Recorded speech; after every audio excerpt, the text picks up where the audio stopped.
Is it a good thing or a scary thing that the candidate who gets to spend more money is likely to win more support, to win people over? What does that say about the voters?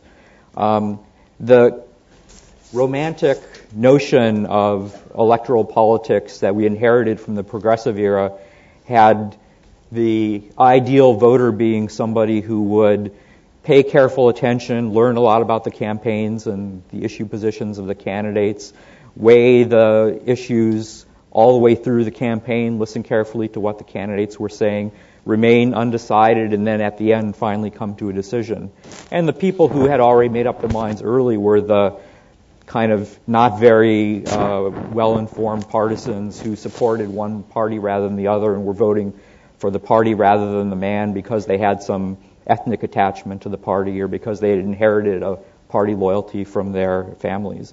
That turns out to be pretty much the opposite of the way things actually work.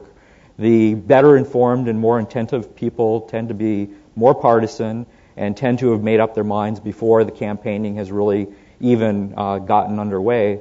What they get from the campaign is mostly reinforcement of what they already believed and rationalizations, explanations that they can tell themselves and tell their friends about why they're behaving the way they are. On the other hand, the people who are likely to remain undecided and who are most likely to be affected by campaign events and campaign ads and the efforts of the competing candidates are people who are not very well informed, who haven't been paying very much attention, and whose views are subject to shifts in the last days of the campaign. So you may think it's kind of frightening that those are the people who are likely to hold the outcome of the election in their hands.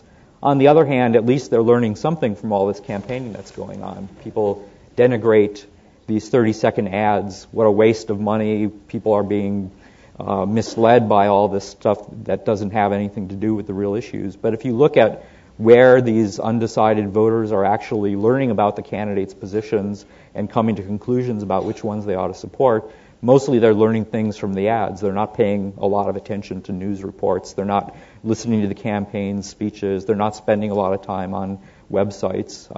The ads come to them even if they're not very interested, and so that's what they use to gauge what the election is about and to make their decisions. That's the way democracy works.